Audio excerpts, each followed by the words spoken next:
Je m'appelle Steve Morphée, je suis originaire de Nice, quartier Saint-Philippe, où j'ai monté mon atelier et où je crée mes créations. Mon principal objectif, c'est déjà de faire des créations en terre cuite, qui sont grandeur nature ou pas, des bustes, et surtout montrer une mythologie que je me suis inventée par rapport à ce que moi je suis.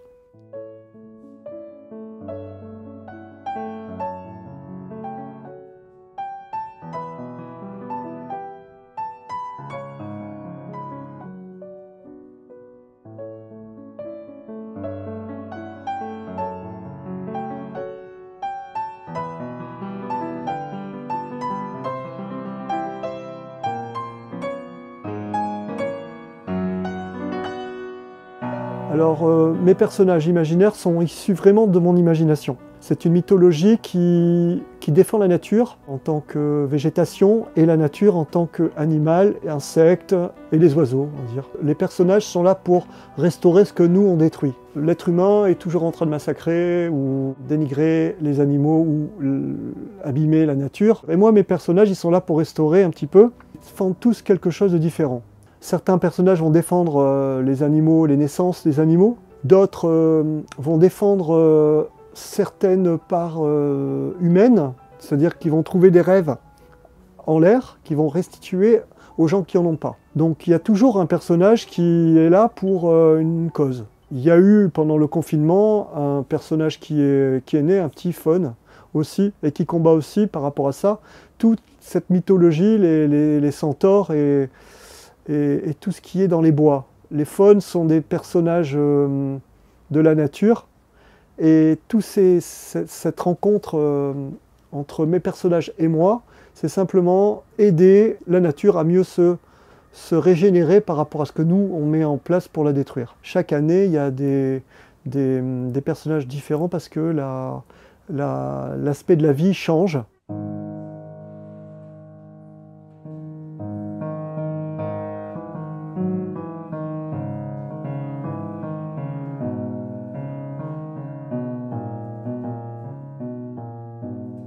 Je n'ai aucune formation, je suis autodidacte complet. C'est simplement qu'au bout d'un moment dans ma vie, il y a 15-16 ans de ça, j'ai eu un bouleversement dans ma vie et ma vie m'a amené à prendre en main quelque chose que je ne connaissais pas, ma propre vie. Du coup, j'ai monté un petit personnage qui était tout petit, qui était vraiment un petit personnage en terre avec des petites pattes en fer. Et du coup, j'ai trouvé que c'était très joli et que je me sentais moins seul avec ça. Donc du coup, j'ai monté des personnages petit à petit. Pendant une dizaine d'années, j'ai monté mes propres personnages pour être en accompagnement avec ce que moi je ressentais. C'est sûr que c'est difficile de sortir quelque chose de son cœur, et je crois que le propre de l'artiste, c'est de sortir ce qu'il a au fond de lui. Petit à petit, j'ai fait des petits bustes, et ensuite j'ai monté des personnages entiers de 2 mètres à 2 mètres 20. Ces personnages, ils sont tous en terre cuite, c'est toute la terre, je pars d'un élément mou qui s'appelle la terre, l'argile, la faïence, le grès. Et ensuite, je façonne de mes mains un personnage et je vais le monter sans dessin.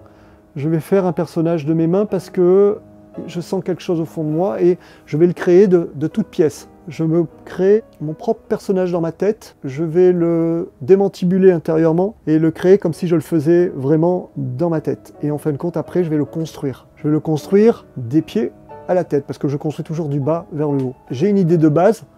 Et cette idée de base, je vais la construire et ce qui est bien, c'est de ne pas savoir trop où on va, parce que c'est là où c'est amusant. Un personnage qui d'abord, je ne sais pas ce que ça va vraiment être. Jusqu'à ce qu'il y ait la tête, je ne sais pas trop comment il va s'appeler et ce qu'il va faire dans mon univers mythologique. C'est simplement que je le crée et ensuite, comme tout être humain, je le baptise. Ils sont tous différents parce que moi-même, quand je les conçois, je suis moi-même différent à chaque instant. 2 mois, 3 mois pour faire un grand personnage de 2 mètres 20.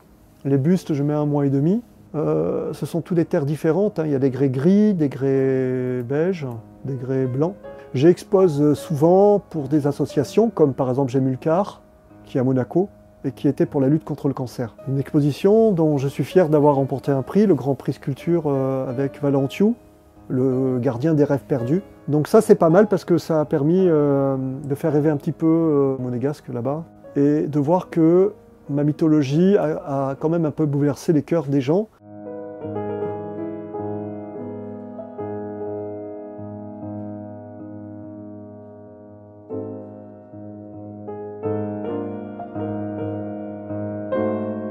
Ce sont des personnages que je crée mais qui sont vivants pour moi. Ils ont une authenticité, une âme et ce que j'aime avant tout c'est créer cette histoire. Alors peut-être un peu utopique, un petit peu pour certains, c'est un peu de la folie, mais moi j'y crois.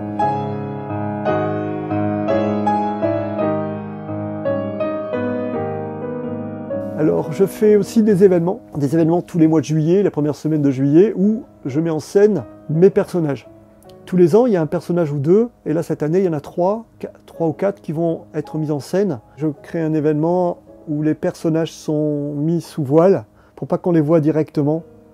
Et il y a une petite mise en scène où cette année, il va y avoir des violoncellistes qui vont venir. Ça fait un petit show, c'est vrai, mais moi c'est comme ça que je vois, j'aime bien. J'ai envie que les gens voient les créations comme moi j'ai décidé qu'ils les voient, pour leur parler déjà de la création et puis leur dire un petit peu ce que ça représente. Et après, ils ont déjà une idée de ce qu'ils vont voir. Et ensuite, je dévoile la création pour que les gens voient un petit peu par rapport à ce que j'ai dit, si c'est correct ou pas. Ce que j'aime bien, c'est faire un effet de surprise parce que ça me plaît beaucoup de partager certaines choses avec l'être humain. Mes personnages ont besoin d'être là aussi avec l'être humain pour montrer vraiment qu'il y a quelque chose qui se passe. Et ma vraie vie, c'est aussi de montrer aux gens qu'il peut exister des personnages fantastiques qui aident.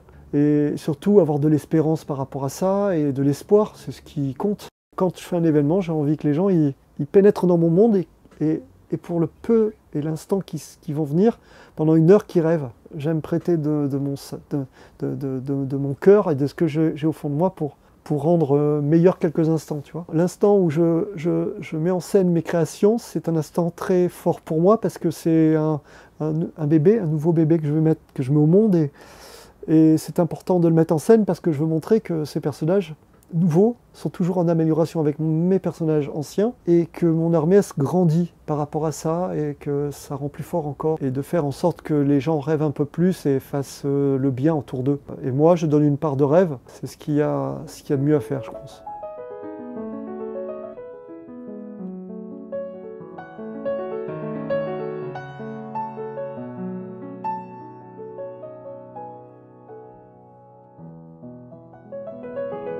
Ensuite, j'ai monté un atelier. L'atelier, c'est un atelier que j'ai conçu pour que les gens puissent venir à petit budget, pour qu'on puisse accéder à l'atelier. Étant petit, moi, je ne pouvais pas faire d'atelier étant donné que c'était un peu trop cher.